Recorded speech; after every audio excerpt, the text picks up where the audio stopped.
Hello students, our next and these chapters last topic is coordination is the essence of management. समन्वय प्रबंध का सार है. Coordination is the process of synchronizing activity of various person in the organization in order to achieve goal. The purpose of coordination is to create teamwork and harmony in the enterprises.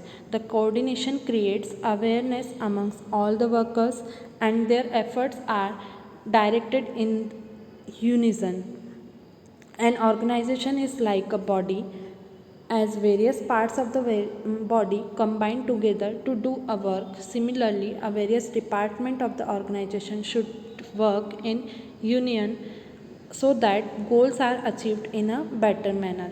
Means coordination एक ऐसी process है, समन्वय एक ऐसी process है जिसमें कई सारे लोग एक ही ऑर्गेनाइजेशन में काम करते हैं और उनका मेन उद्देश्य जो होता है वो होता है किसी लक्ष्य को, निर्धारित लक्ष्य को अचीव करना, प्राप्त करना.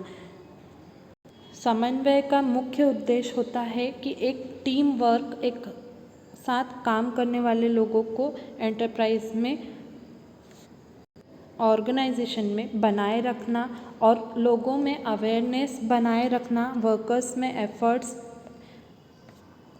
को भी बनाए रखना ताकि जो ऑर्गेनाइजेशन है, जो प्लानिंग है वो हम अच्छे से अचीव कर सकें. ऑर्गेनाइजेशन एक ह्यूमन बॉडी की तरह होता है. जैसे हमारी बॉडी में अलग अलग पार्ट्स, अलग अलग बॉडी की जो बॉन्स हैं वो सब मिलकर एक साथ वर्क करती हैं, तभी हम प्रॉपर वे में वर्क कर सकते हैं. ऐसा तो नहीं होता कि जब हमें हाथ की ज़रूरत है तब हम हाथ अलग से जॉइन करके और फिर वर्क करते हैं, या कभी हमें आइज़ की ज़रूरत है तब हम आइज़ को पुट करते हैं और फिर वर्क करते हैं.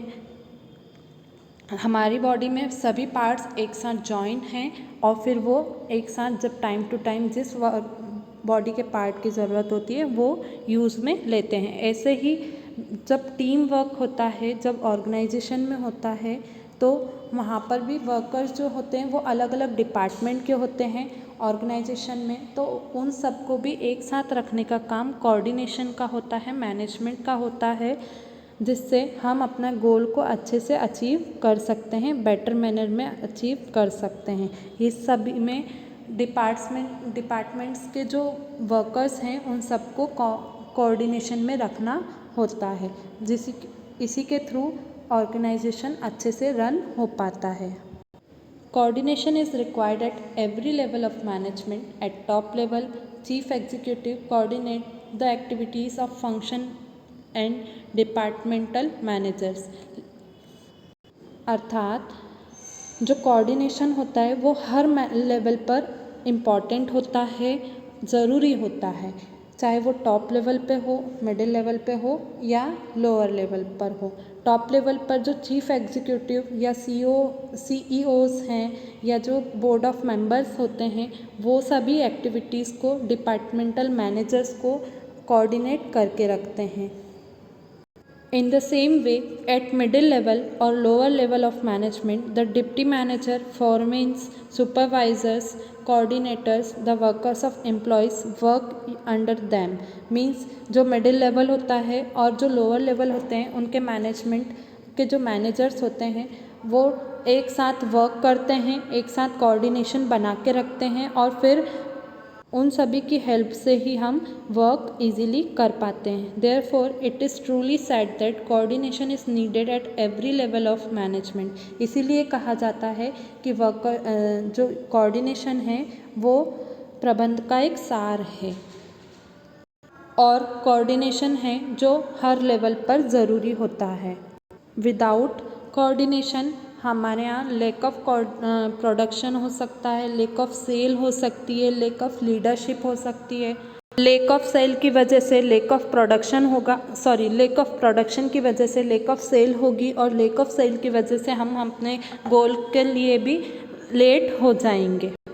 We can not fulfil order in time so that we can go into the loss. So that coordination is the essence of management or coordination is needed at every level of management.